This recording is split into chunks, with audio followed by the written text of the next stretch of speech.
Hi guys, मेरा नाम हिमांशु कुमार है और आज हम जिस टॉपिक को लेकर आए हैं उसका नाम है पर्वत, जिसको इंग्लिश में माउंटेन कहते हैं।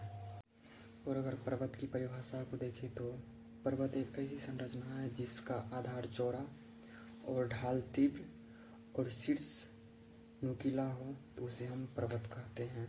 और जब यह पर्वत एक क्रम में व्यवस्थित होता है तो उसे हम पर्वत श्रृंखला कहते हैं।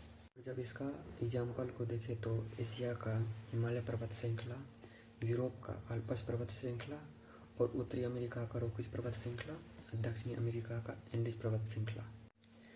पर्वत के 3 प्रकार होते हैं: वलित पर्वत, फोल्डेड माउंटेन, ब्रह्मस्रोत पर्वत, ब्लॉक माउंटेन और ज्वालामुखी पर्वत, वोल्केनिक माउंटेन। वलित पर्वत की परिभाषा देखें तो ऐसा पर्वत जिसका आधार चौड़ा, सतह ऊबड़ खाबड़ युक्त, ढाल तीव्र और शीर्ष शंक्वाकार हो तो उसे हम वलित पर्वत कहते हैं। अरावली विश्व का सबसे प्राचीन वलित पर्वत है। कुछ प्रमुख वलित पर्वत निम्न है: एशिया का हिमालय पर्वत, यूरोप का आल्प्स पर्वत, उत्तरी अमेरिका का रॉकीज पर्वत और दक्षिणी अमेरिका का एंडीज पर्वत। ब्रह्मस्रोत पर्वत, ब्लॉक माउंटेन।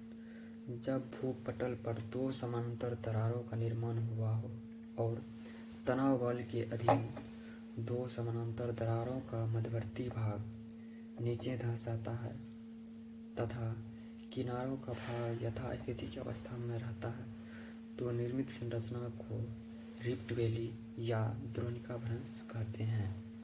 रिफ्ट वैली को जर्मन भाषा में ग्राबेन कहते हैं।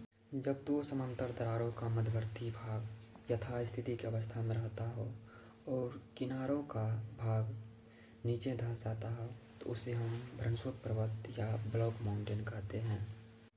अब हम उत्खनन पर्वत के बारे में बात करें तो जब 2 समांतर दरारों का मध्यवर्ती भाग संपीड़नात्मक बल के अधीन ऊपर उठ जाता है और किनारों का भाग यथास्थिति की अवस्था में रहता है तो उसे हम हॉर्स्ट माउंटेन या उत्खनन पर्वत कहते हैं।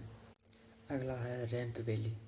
जब 2 समानांतर दरारों का मध्यवर्ती भाग यथास्थिति की अवस्था में रहता है और संपीड़नात्मक बल के अधीन किनारों का भाग ऊपर उठ जाता हो तो उसे हम रैंप वैली